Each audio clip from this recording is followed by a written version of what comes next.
Hello, guys. My name is Lori, and today I'm going to talk about how the synagogue of Satan has put us in a corner where we're going to have to ask ourselves, which way are we going to go?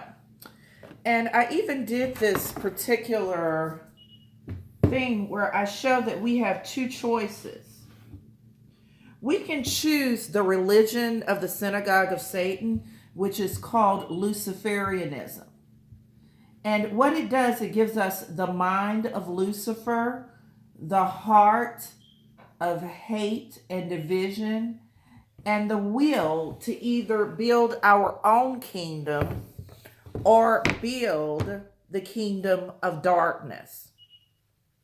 Those are our choices. We can do that, or we can choose the way of Christ with the mind of Christ, the heart of agape love, and a will to build God's kingdom. Which one do you want? Unfortunately, if you're a Christian and you're in a typical church, you have, without even realizing it, chosen the mind of Lucifer. What do I mean by that? What I have found, and in my studies, I would advise for everybody to read this book called Pawns in the Game. While the church has done its best to preach the gospel of Jesus Christ, that he suffered, died, and was buried for our sins, what they have been a failure at is understanding how the Bible relates to culture and understanding their mandate to show kingdom principles in culture.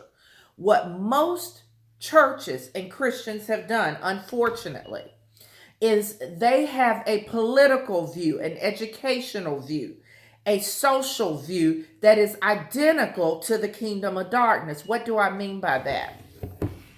In politics, there's this thing called Zionism. A lot of people don't realize that that is a political movement, not a religious movement. It is controlled by the synagogue of Satan.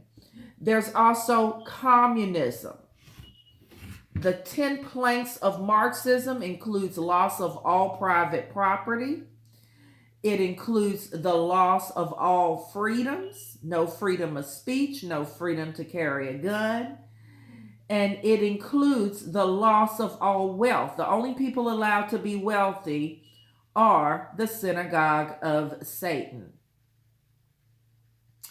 And then there's fascism, which leads to, of course, Nazism.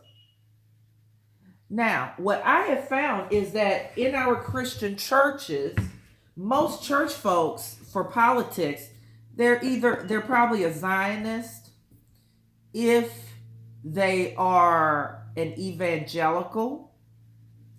They're probably a communist if they're a member of the black church. And they're probably a fascist if they're a member of a mainline church. These are the things that we have been given as church folks, and they're all anti-God. They're all anti-Christ ways of thinking, meaning Lucifer does not care how he comes on the scene. He doesn't mind coming on the scene as a Zionist or as a communist or a fascist. And what's so ironic, fascism is probably the better of the three if you're a nation state. Because the Zionists and the communists basically want to strip you of everything. Imagine being a Palestinian right now. Lose your property, lose everything. That's the Zionist plan, not just for the Palestinians, but for you too. The communists. Imagine being in Russia in 1917. 300 communists from New York City board a ship. It's intercepted by the Navy. in Canada. Then Woodrow Wilson says, let them go. They get to Russia. They badmouth the czar. They badmouth everybody. They do a divide and conquer campaign. They tell the rich to hate the poor.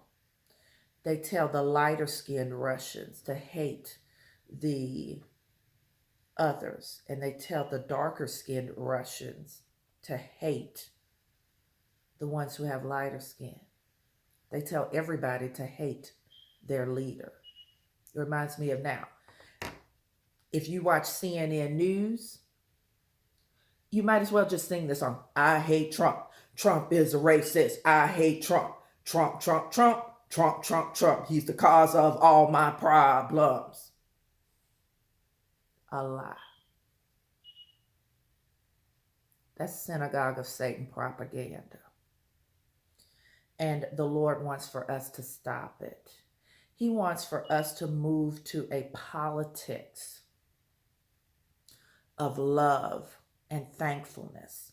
He wants for us to build communities that love each other, where there is no racism, no blaming others, just everybody using their gifts and talents to the fullest and doing their best.